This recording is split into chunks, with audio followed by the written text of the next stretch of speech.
So there is no such thing as a good wrestling release. If you are one of these weirdos that celebrates when a human being gets fired, I think you need to go look in the mirror. You are not serving the human race well. Sometimes though, the reactions to such firings will break you heart as wrestlers kind of break down in front of your eyes. So let's celebrate such people that actually went on to do great things with the 10 most heartbreaking WWE releases ever. Number 10, R-Truth. So essentially, this is what this entire list is based on, because on the 1st of June 2025, from nowhere we were told that Ron R-Truth Killings was gone from WWE. That's right, 17 years of goofy wrestling for life and pure entertainment wiped away without so much of a warning. And I can tell you, when I saw Ron Killings' tweet, I thought he was just mucking around. You don't fire R-Truth, he's a flippin' goat. Within hours too, it turned out that every single person on the planet thought this as well, because what the flub was WWE thinking? It wasn't like Truth was some sort of forgotten mid-carder. He was a serious go-to mood booster when it came to WWE. And over those years, if ever the product was bad, do you know who was around to just lift it up a little bit? That's right, R-Truth. I shall never forget Little Jimmy. Even backstage, amongst other wrestlers, there was proper grief because they couldn't believe this either. And even Pat McAfee admitted that R-Truth was his dad's favorite wrestler. The Miz even teased on Twitter that he was losing a close ally, and the amount of superstars that came out wearing R-Truth merchandise, well, the evidence was there. We Want Truth also exploded on social media, and we even got chants in the arenas. When finally WWE brass couldn't ignore it anymore, Nick Khan picked up the phone, he got R-Truth back in the company, and you're damn right, we never should have done that to begin with. Number 9, Heath Slater. Because that was another guy that could be put in any kind of situation, and he would go and make it work. I mean, he's got kids, man. He needs to get his paychecks. But he did get released after 14 years, where he went from Nexus Invader to three-man band stablemate. Nobody really knew what was next. Slater really did embody an underdog status in WWE too, and somehow he just elevated everybody he was with. Rhino, Jinder Mahal, I mean, even 3MB was pretty bad, but Heath Slater made it entertaining. WWE pulled the rug without warning. Once again, the backstage reaction was brutal, and Drew McIntyre even admitted he'd broken down upon hearing the news, insisting Heath was more than a table-mate. Dolph Ziggler then admitted the Performance Center felt barren without him, and even Jinder Mahal told everyone, by the way, without that guy, you wouldn't be laughing at the three-man band. It then got so weird because on July 6, 2020, Slater did return for one final appearance on Raw, where he reunited with McIntyre for a tear-jerking moment before Drew killed him. Since then, we haven't seen him back in WWE, so who the hell knows what that's about. But I bet he did get paid, and ever since then, Heath Slater's been doing pretty good on the indie scene and in TNA. He made it work. Number 8, Zack Ryder. So when Zack Ryder received his abrupt release, and admittedly this sounds a little bit hyperbolic, it kind of felt like we were losing a friend. Because back in 2011, he had filmed himself in his bedroom to launch a very successful YouTube show that, let's face it, not only got him more over on television, but basically sparked a YouTube moment that you are enjoying right now. I'm not kidding. Without Mark Cardona, none of us would be here. Even though WWE really screwed up that push after it, he still had so many moments within WWE, including at WrestleMania 32 when he did climb that ladder to win the Intercontinental title. We've talked about moments all the time on this channel. This was one of them. That April 15, 2020 rolled around, and Ryder's name appeared in the latest WWE cut list, and nobody could understand that at all. Once again, outrage followed online. John Cena even went out there and praised Ryder's tenacity during a SmackDown appearance, and Kevin Owens called him the pioneer of self-promotion. It's basically true. As we do know though, Zack refused to fade quietly, and man, he went and dominated the indie scene, as well as some other promotions you'd be more aware of, to the point he called himself the king of all of that, and nobody even blinked an eye. It still kind of feels like one day he may be back in WWE, but the way he dealt with all this, he is now a poster boy for what you do if you do get cut. The man smashed it. Number 7, Dakota Kai. Dakota Kai's release on May 2nd, 2025 left everybody wondering the same thing. Had there been a mistake here? And what the flub are you doing? It sucked doubly because she had struggled with injury over the last couple of years, but finally she was finding her feet again with Damage Control. And then yeah, she got released, even though she would be more than fine in any wrestling promotion across the world. Dakota Kai knows what she's doing. It just came so suddenly, especially because you'd recently seen her on television, and there was no video package, no on-air farewell. One day she was there, and the next day she wasn't. And within minutes, all of her teammates were rallying around her. Bayley shared throwback photos, Io Sky and Katana Chant said how sad it was, and it just felt like this was another one where you're like, I don't think you needed to do that. There was so much more to give. As I'm talking to you, we also don't know what she's going to do because her 90-day no-compete clause is still intact. With AEW, TNA, anywhere in the world, you're going to soon see this was a bit of an error, and we probably shouldn't have done it. Number 6, Mike Chioda. Mike Chioda was another guy that got caught up in those April 2020 releases, and as we remember from the time, all of these were bad because it was in the middle of the pandemic. Kind of feel like WWE could have just stalled a little bit. Mike Chioda hit a little bit harder too because, of course, he had made his in-ring debut as a referee at Survivor Series 1989 and seen through over 30 WrestleManias. I mean, he was there for Michaels vs. Austin at Mania 14, The Rock vs. Hulk Hogan at WrestleMania 18, those brutal TLC matches in 2000. I mean, Chioda was the calm authority that turned chaos into storytelling. Or something. His career eventually became about his consistency, and because he was the referee, when you became a super nerd of wrestling, you ran to the internet to learn what his real name was, then you felt quite proud of yourself. This is why him getting no hoopla when he was cut from the roster just didn't make any sense. I mean, the experience alone, surely he would be able to help anybody. Kofi Kingston tweeted out afterwards, "Who's gonna break up my pinfalls now?" while Carmella joked, "My Money in the Bank cash-in countdown needs a new voice." Kevin Owens and Becky Lynch weighed in too, pouring out with gratitude. They said he was more than a referee, he was family. Chioda himself posted 35 years of memory, thank you all, but actually if you do listen to the interviews he did afterwards, he was pretty upset about this, and you would be. He gave over 3 decades to WWE, and he was gone just like that. Even today, should have done something more. Number 5, William Regal.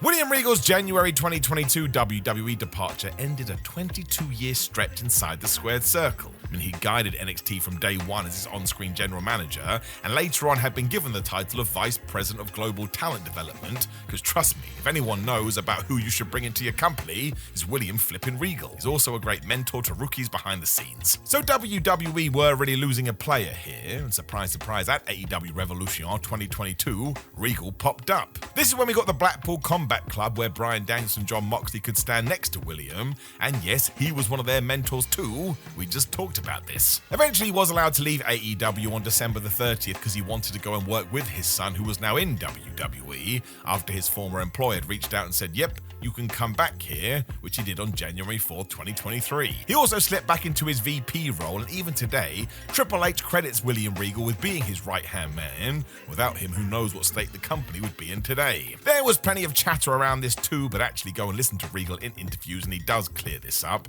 But people were sad when he left WWE, they were sad when he left AEW, so thank goodness he's got his big chair back now.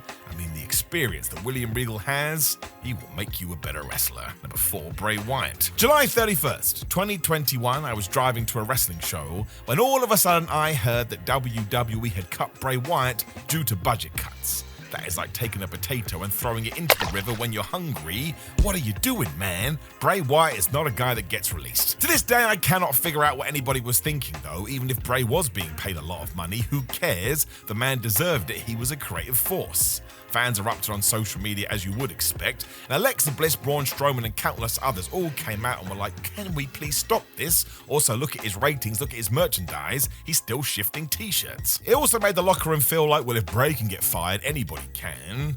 Then, of course, nearly 15 months later, we got a cryptic QR code, and finally a return to Extreme Rules 2022. Thank goodness we did this too, because on August 24th, 2023, Bray Wyatt did pass away from a heart attack. And imagine we hadn't given him this one last run. I mean, it was terrible as it was, but that would have been insulting. Everybody from every generation came out to say what a visionary Bray Wyatt was, and talk about losing a guy too soon.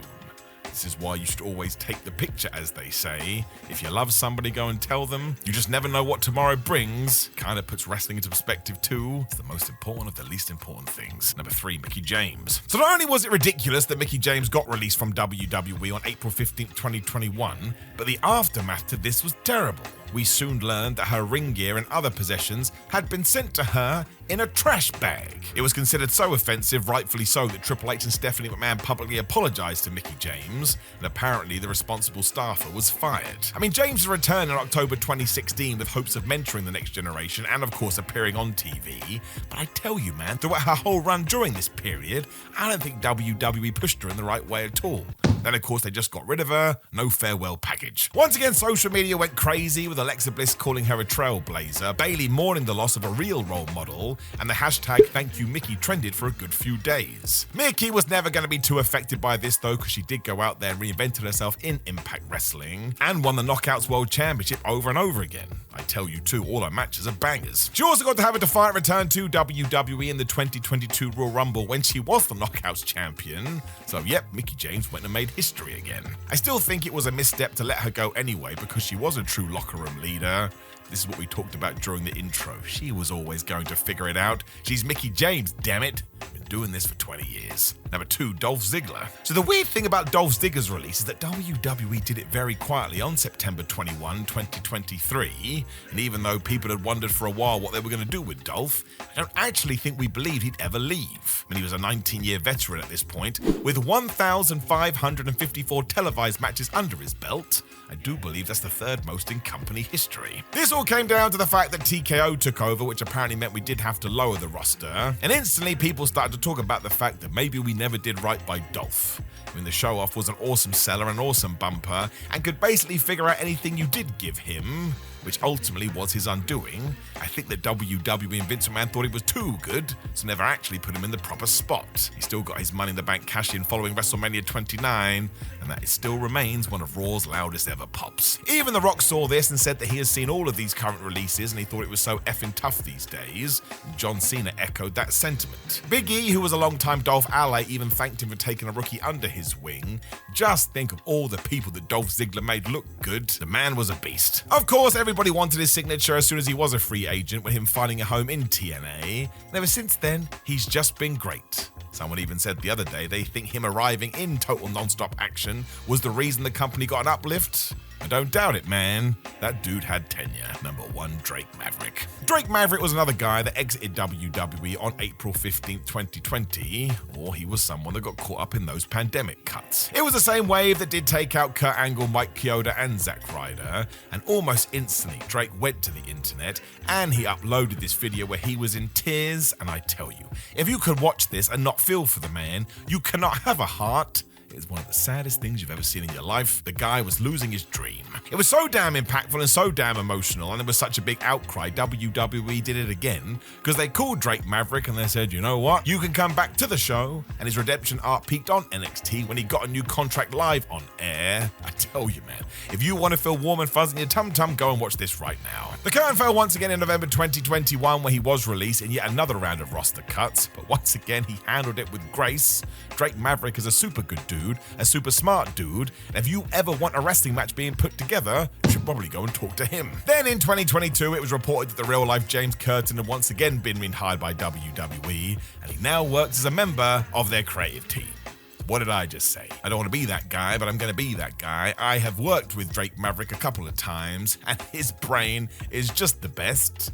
He essentially knows everything about pro wrestling. What a flippin' hero. Know of any other releases that truly broke your heart, although they all should really, as we have talked about. Make sure you let us know in the comments below before you like the video, share the video, and subscribe. You can then click the video on the screen for yet more wrestling trivia in your life, but otherwise, my friends, just make sure you have a terrific day, and I will talk to you again very soon.